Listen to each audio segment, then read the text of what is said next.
Yan, may play.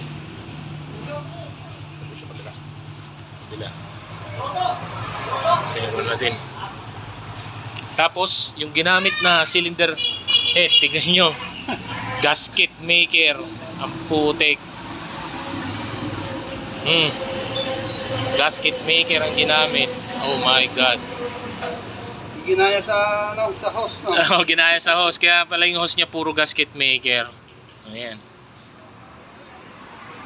Yan ang wag na wag niyong gagawin mga kabasyong. Ang ganda ng niya pero.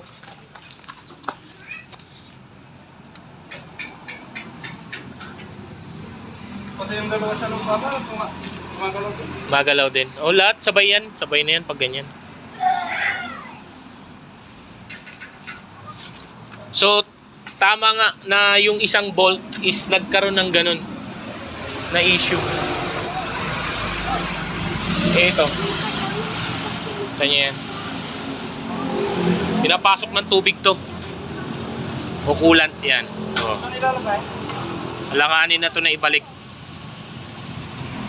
Dito to eh. Saan yung kanina? Ito. Yan portion na yan. Yan. Kita nyo pumasok yung kalawang.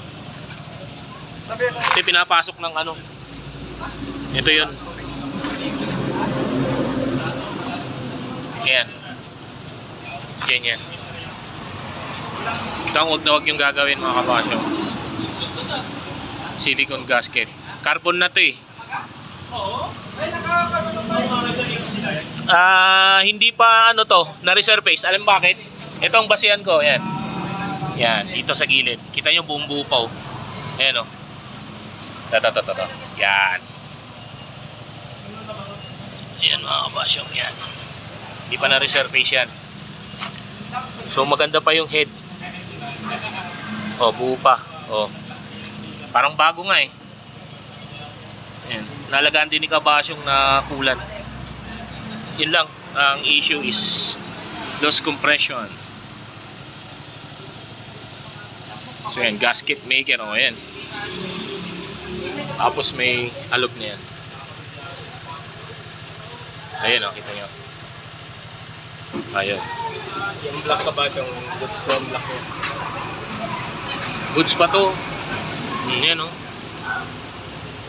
Wala pa namang corrosion. Yan. So yan. Papalit ng piston ring.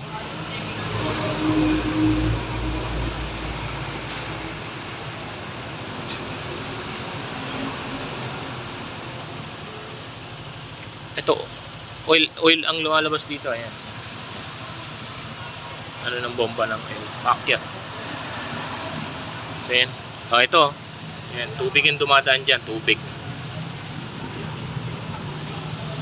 Ayun. Kalawang.